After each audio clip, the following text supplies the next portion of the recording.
Welcome back to another episode of Choose Courage Inc. And for today, I want to talk about what I feel like is one of the most dangerous places for a dream. You know what no one tells you though about having a big dream? The scariest part isn't the possibility of failure.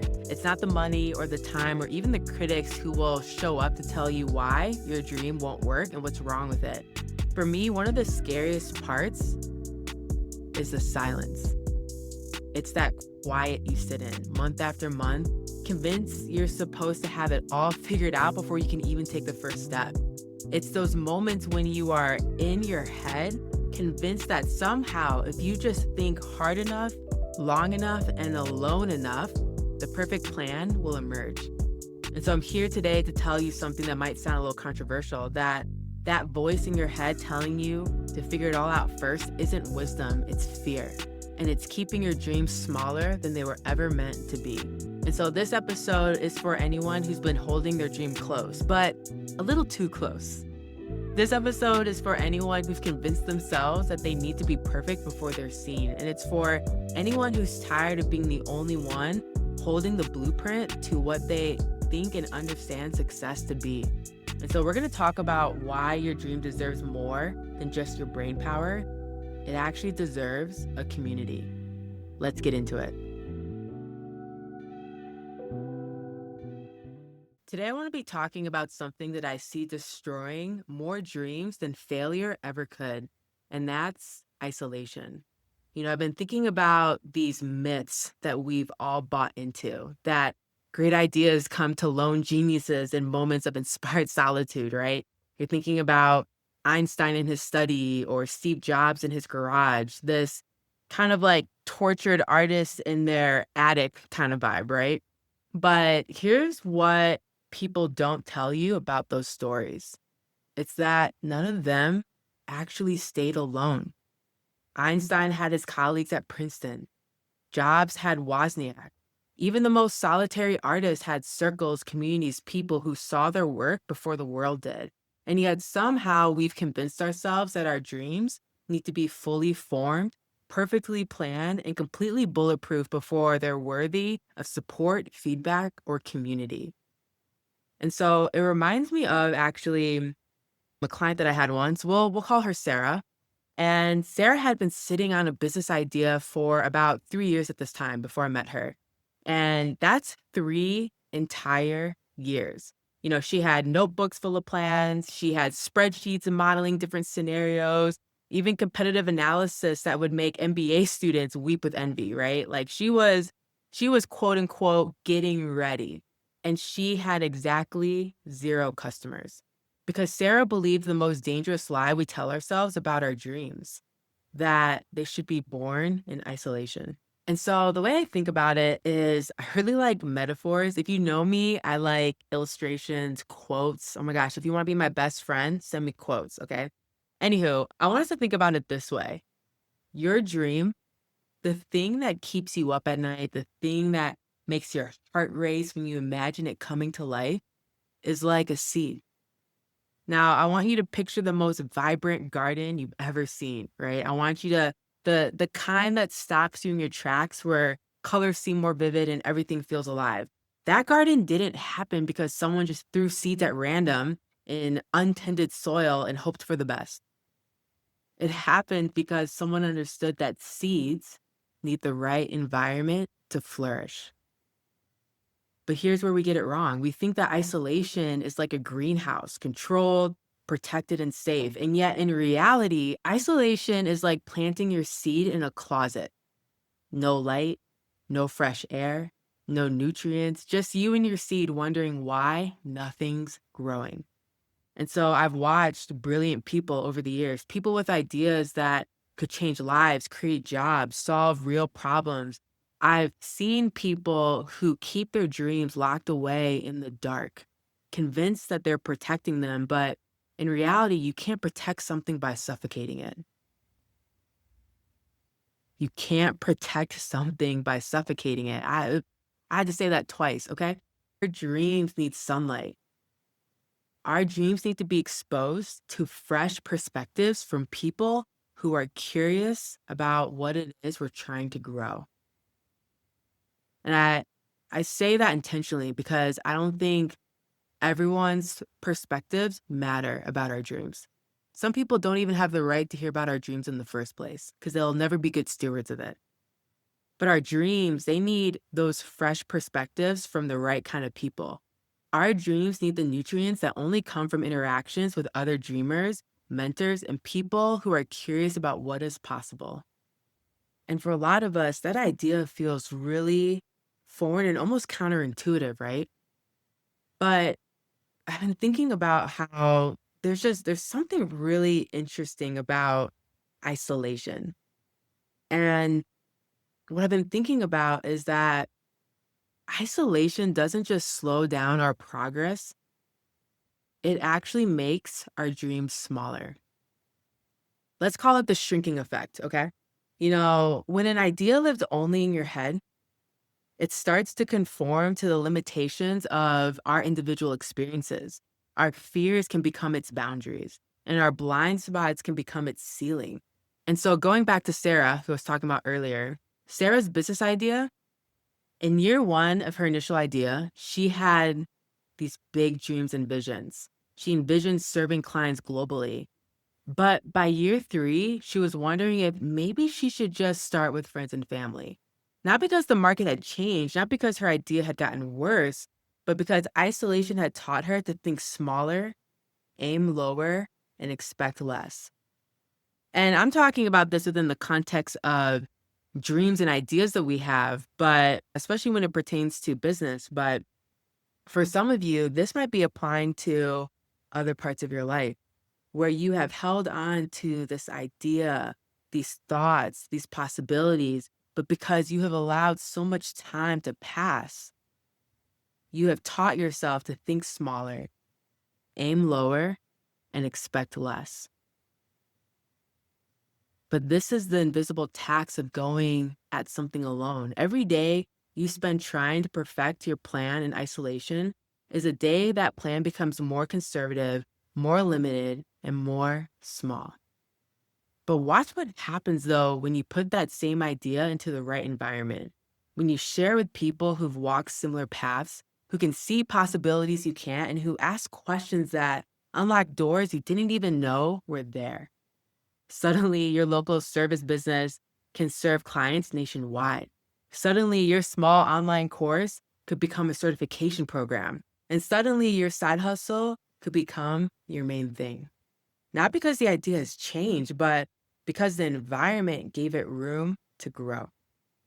And I might be talking about a business idea, but I hope for some of you who are listening, you're also hearing this as permission for you to change up your environment, to be more intentional with who you allow to be a steward of your dreams and your ideas. Give yourself permission to switch things up so you can finally grow and breathe and enjoy the things and the passions and the desires that have been just taking up space in your mind and in your heart for years. Now, I've seen this happen hundreds of times. Someone finally decides to stop trying to figure it out all alone. They join a program, maybe find a mentor, or even they start talking to other people about their dreams. And what I've noticed is more times than not, three things will happen almost without fail. The first is what I'll call the clarity explosion. So remember how Sarah had 3 years of planning but zero customers? Within 2 weeks of joining a community of other folks who were curious about what was possible with their own ideas as well, she had her first paying client. Not because she suddenly became smarter or more capable, but because other people could see what she couldn't, that she was over planning and underacting. A lot of times we can over index on here are all the things I need to learn, they need to understand. And we under index on what can I do with the knowledge and the experiences that I have right now. Sometimes you're just too close to your own dream to see it clearly. And you need someone else to hold up a mirror and say, actually, I think you're ready to start today. The second thing that I often notice without fail in these moments is what I'll call the confidence catalyst. There's something that happens when you realize that you're not the only one who's ever felt scared, uncertain, or completely out of your depth. When you sit in a room, whether it's virtual or physical, with other people who've had the same 3 a.m. panic of, what if I'm not cut out for this? It's not just relief that you feel, but it's permission. It's permission to be imperfect. It's permission to learn as you go, to succeed in a messy, sloppy way rather than fail perfectly.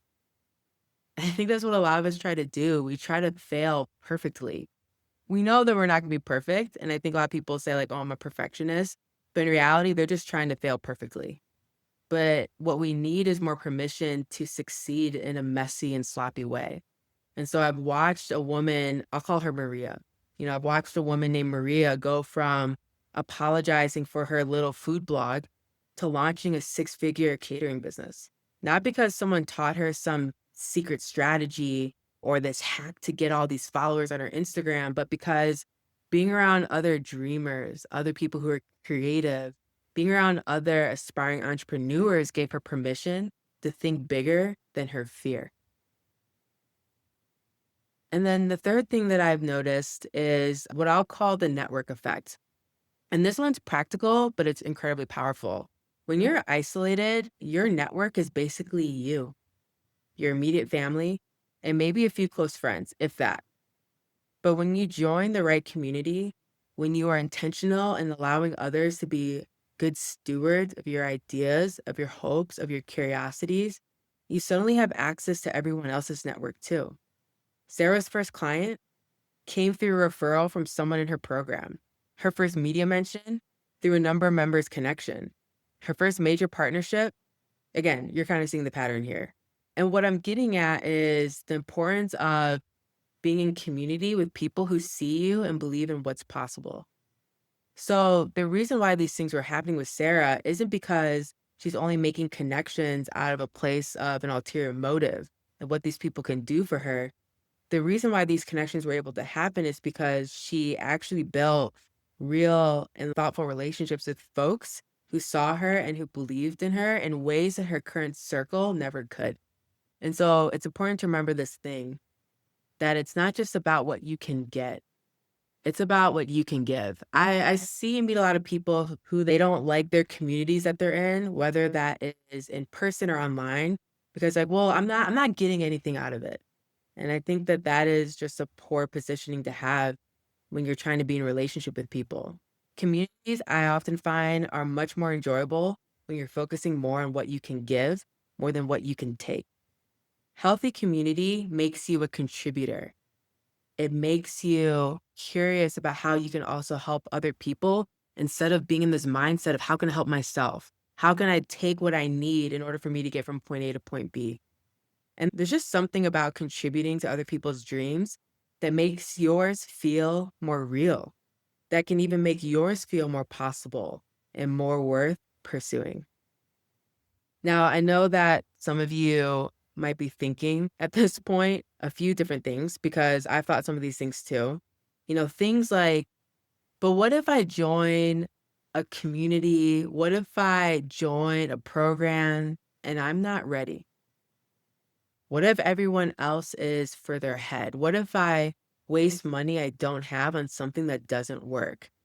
And those fears are real. Like, I don't want to downplay those because I think those are legitimate questions, but they're also incredibly backwards. The fear of not being ready assumes that there's some magical moment when you'll have it all figured out. But readiness isn't a destination, it's a decision. I think that's really key. I think a lot of times the way that we talk about being ready, we view it as, oh, once I get to point B, I'm ready. But readiness is a decision. You become ready by deciding to be ready, not by waiting for readiness to find you. The fear of being behind, let's just focus on that. The fear of being behind. The fear of being behind assumes that everyone else started ahead of you. But here's the secret, everyone feels behind. Welcome to being human. The person you think has it all figured out, I promise you, they're looking at someone else thinking the same thing. We're all just doing our best, as the people say, as we go along. But the difference is that some people are doing it together. A lot of people think that life, whether that's a business, pursuing an idea, pursuing a dream, is a solo journey, but in reality, it should be a shared one. And the fear of wasting money, I think is real. I mean, look at the economy, look at how things are. Like, I get it. But I would say that investing in yourself when resources are tight feels risky. Okay. Like, we've all had that feeling. But let me ask you this, what's it costing you to stay stuck? If your current approach was going to work, it would have worked by now. If isolation was going to be your path to success, you'd already be there. You'd be cooking. So the reality is, what's the cost of having the same conversation with yourself 6 months from now? That's the real question many of us should be asking. What's the cost of me staying right where I'm at right now and being in the same place 6 months from now? What's the cost of looking back in 5 years and realizing that you spent all that time preparing for a life you never actually lived? And these are hard questions. And yes, I'm applying these in terms of business ideas and dreams, but this can apply to some of your friendships. This can apply to some of your marriages. This can apply to some of the ways you relate to your kids. What's the cost of being in the same place you are now with people that you love and care about 6 months from now, a year from now, 5 years from now? And so, and again, this is why I think entrepreneurship can be a healing experience if you allow it to be, because a lot of these questions that I think entrepreneurship should ask of us, we should also be placing in other areas of our lives. I got a couple other thoughts and then I'm going to wrap up this episode. But kind of like what I was saying back earlier, gosh, love metaphors, love illustrations, love quotes. And so here's how I want you to think about this. Right now, there's a room somewhere. Maybe it's a Zoom call. Maybe it's a co-working space. Maybe it's a conference room in a building you've never been to. Maybe it's your bedroom. But there's a room where your future self is sitting. Just hang in there with me for a second as I kind of use this metaphor. In that room, your future self is confident. They're clear. They're surrounded by people who believe in the same things you believe. People who face the same challenges you're facing and come out the other side. People who are building things that matter just like you want to. Your future self isn't perfect. They haven't figured it all out, but they're not trying to figure it all out alone anymore. That's the key. And here's the beautiful part. The door to that room is open right now, today. It's been open this whole time, waiting for you to decide that your dreams deserve better than isolation, that your ideas deserve to have an audience outside of an audience of one. And the reason why I say that that door is open and it's always been open is because, again, readiness is not a destination, it's a decision. And when it comes to being in community, it's a question of, am I ready to be in community? Am I ready to allow people to see some of these raw ideas and dreams that I have? And it's about making that decision. Okay, I'm ready for this. And ready doesn't mean you're doing it not scared. Readiness doesn't mean it's not uncomfortable. But readiness means that you're willing to choose a different direction that you've been going, which is forward. And so the question isn't whether you're ready for that room, it's whether that room is ready for you. And I'm here to tell you that it is. And so here's what I want you to do if you're listening to this recording, not tomorrow, not next week, or not when you have more time or more money or more confidence, but I want you to think about something to do today. I want you to take one step toward community.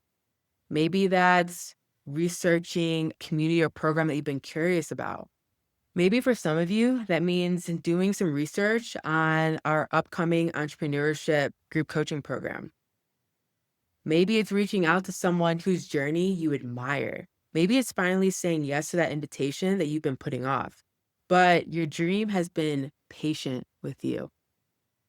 It's waited while you've planned and prepared. It's waited while you have procrastinated. It's waited while you've been telling yourself this story of, oh, I'm just perfecting it. But your dream is tired of waiting in isolation. It wants to be met. It wants to meet other dreamers. It wants to meet other dreams. It wants to grow and evolve and become something bigger than what you can imagine alone. Your future self is already in that room that I was describing earlier. They're waiting for you. The only question is, how much longer are you going to make them wait? How much longer are you going to let your future self and the possibility of your dreams wait? Thanks for hanging out with us and diving into some of these real and unfiltered conversations. We know your time is valuable, and so we don't take it for granted. If today's episode made you think, if it challenged you, or gave you something new to consider, we'd love for you to hit that follow button on whatever streaming service you're using. That way, you'll never miss an episode when we drop them. And if you want to go even deeper, sign up for our newsletter at choosecourageinc.com, and you'll get updates on new episodes, access to exclusive freebies, and first dibs on coaching opportunities and other resources to help you make bold moves in your life and business. So we appreciate you, we see you, and we're rooting for you. Until next time, keep choosing courage over comfort, and a friendly reminder to drink some water.